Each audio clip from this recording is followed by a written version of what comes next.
Karena emang udah umurnya.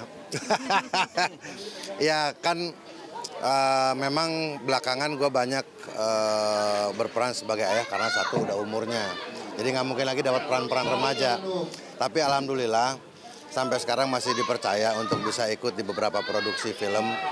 Dan khususnya di Dilan 1983 ini, ya kayak tadi gue cerita, karena tokoh ayahnya sebenarnya udah mati di film Ilya. Tiba-tiba karena ini mundur 10 tahun, ayahnya ada lagi. Jadi kan rezeki gue ya.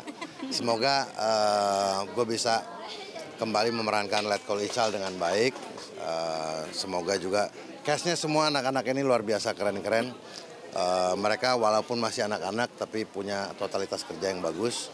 Suasana selama reading juga menyenangkan, jadi gue yakin ini akan jadi karya yang baik. Om kan ini kan balik lagi ke usia muda, harus sampai berubah penampilan mungkin cukur. Ya cukur salah satunya, cuman kan kayak tadi gue bilang, gue kan kekanak-kanakan, jadi nggak susah lah mudain sedikit. Om, aku lihat di Instagram juga lagi sibuk traveling juga nih, kenapa nih? Memang pekerjaan saya traveling, jadi kalau di antara syuting saya traveling, karena itu salah satu pekerjaan saya. Sudah sampai sejauh mana Om mungkin ke negara? Kemana-mana, kemana-mana. Kalau kemarin 3 tahun terakhir lagi seneng berlayar, jadi sekarang lagi menikmati Indonesia dari sisi laut. Berarti udah sampai dari Sabang sampai Merauke jangan-jangan? Belum, sampai Sabang sampai Merauke belum, tapi hampir dari Sumatera sampai ke Nusa Tenggara Timur sudah. Berlayar pakai perahu? Pakai kapal layar. Gimana itu Pengalamannya? Ya menyenangkan yang pasti, karena memang gue senang di alam. Kemarin juga tahun lalu sempat bikin sebuah program buat Mola TV. Itu gue bikin program family, gue sama anak-anak gue berlayar. Jadi program itu adalah gue mau mengenalkan Indonesia ke anak-anak gue. Mungkin ada pengalaman apa Om? Mungkin diterpa badai atau seperti apa? Ya kalau badai atau hujan itu kan bagian dari berlayar, jadi nggak terlalu. Kita berlayar kan bisa memilih waktu, kapan waktu terbaik untuk pergi. Jadi sekarang udah banyak aplikasi-aplikasi cuaca yang bisa kita lihat.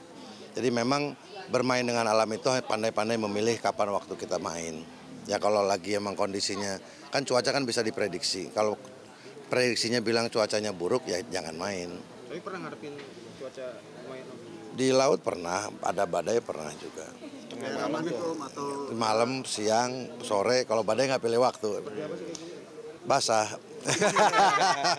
Ya angin kencang, ombak pasti besar. Tapi kan kapal layar memang didesain untuk berlayar. Jadi kalau kondisinya angin kencang, kita turunkan layarnya sehingga penampang layar itu tidak terlalu besar. Jadi ada teknik, cara-cara untuk kita berlayar di saat badai. tadi sempat bilang ngajak anak-anak tuh, anak-anak antusiasnya kayak gimana tuh?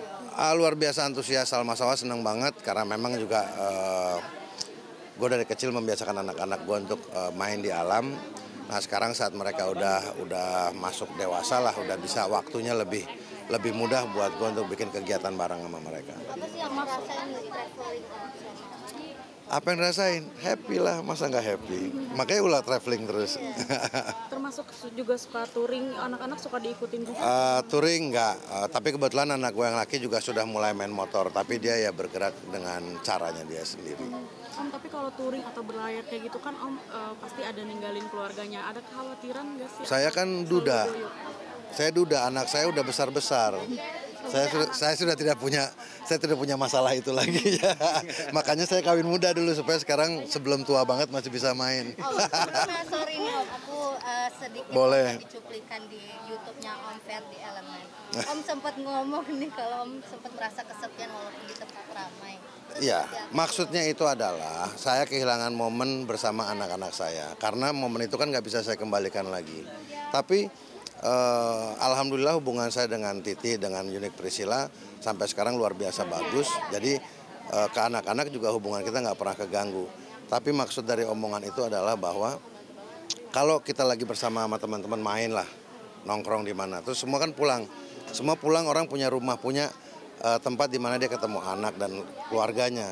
Gue kan hampir 20 tahun nggak punya, gue hidup sendiri. Jadi itu maksud dari kata-kata itu, bahwa gue ada lonely in the crowded. Itulah kadang-kadang kita merasa bahwa walaupun rame tapi lo sepi gitu. Nah, itu maksud dari omongan itu. Mungkin ada merasa kesepian juga, ada pasangan juga nggak? Apa sih? Oh enggak, kalau partner hidup ada, saya punya pacar, tapi memang saya belum punya rencana menikah lagi. Kenapa sih Om masih menunda?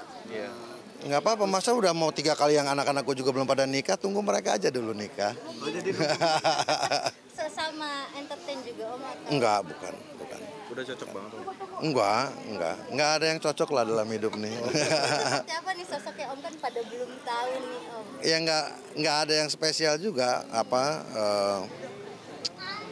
nggak ada yang bisa diceritakan juga karena memang gue tidak berhubungan dengan orang di dunia yang sama dengan pekerjaan dengan gue.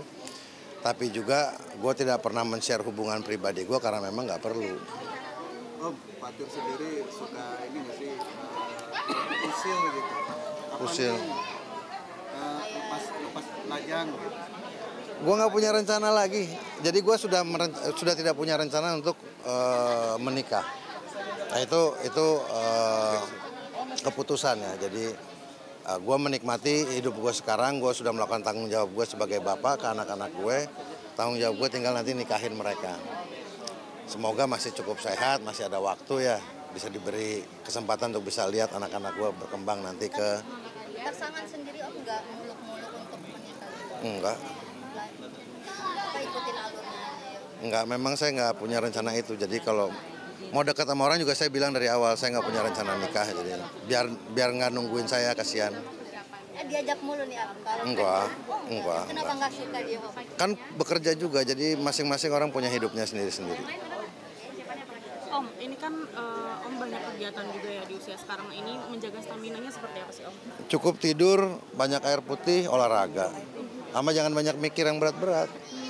Nggak usah mikirin pemilu, nggak usah mikirin judi online, jangan, nanti cepet mati kalau itu. Oke, Om, bergelut di dunia acting, film dan lain-lain itu kan sudah lama ya Om. Nah, mungkin sekarang ini kan banyak ya artis-artis muda yang baru. Nah, Om sendiri gimana sih mungkin melihat mereka nih, apalagi anak-anak kecil seperti ini juga jadi salah satunya. Gue bangga lihat pemain-pemain muda sekarang karena mereka mungkin mendapat lebih banyak sumber informasi dibanding zaman kita dulu waktu memulai karir kita di dunia acting.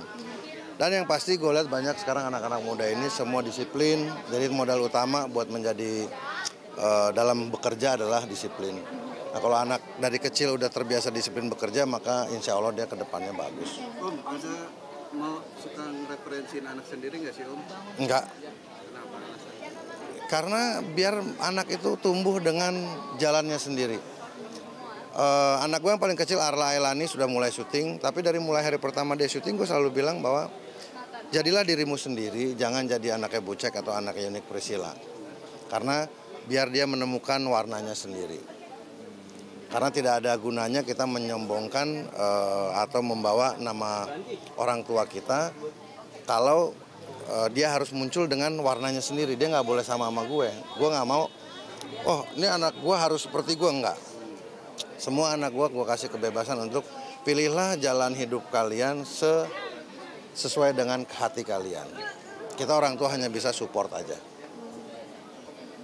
Hasil syuting mereka itu ditabung sendiri atau? Oh nggak tahu, mereka udah dewasa, saya nggak ada urusannya sama mereka, enggak. Biasanya kan suka apa? Saya bukan tipe orang tua kayak gitu. Bikin gitu. Enggak. Lebih membebaskan. Udah bukan waktunya kita ikut campur dengan urusan anak yang sudah usianya di atas 20 tahun. Om sendiri mungkin ada nggak sih persiapan mau pensiun atau mungkin akan terus? Saya gaya hidup pensiunan, usia produktif. Pensiun dari dunia entertain mungkin. Kalau pensiun mungkin saat produser sudah tidak mampu bayar honor saya. Benar, karena prinsip saya tidak akan turun harga. Jadi saya akan berhenti saat orang tidak bisa bayar saya. Udah, berarti saatnya saya cari pekerjaan yang lain. Tapi ada persiapan untuk menuju ke situ Om? Oh saya punya pekerjaan yang lain. Makanya saya tidak menggantungkan diri saya di film. Saya punya pekerjaan lain, pendapatan dari dunia yang bukan di dunia entertain ini. Sehingga saya tetap ada di film karena inilah keputusan saya saat saya berhenti sekolah saat SMA. Saya berhenti sekolah, saya bilang sama almarhum bapak saya mau jadi aktor. Itu tanggung jawab saya lakukan sampai hari ini bahwa saya akan tetap jadi aktor. Tapi 15 tahun yang lalu saya sudah berpikir bahwa kalau kita menggantungkan uang dari dunia film, emang ada berapa film yang mau ajak kita setiap tahunnya? Kan nggak tentu, ya kan? Jadi makanya untuk mau jadi aktor yang bisa memilih apa yang lo mau, peran apa yang lo mau, ya lo harus punya punya pekerjaan lain atau punya warisan tak terhingga, ya kan? Itu apa? Tapi nggak bisa hanya dari kalau seperti zaman gua dulu, gua harus main semua, main sinetron, main film FTV azab-azab, apa semua untuk melakukan tanggung jawab gue sebagai orang tua, ya kan.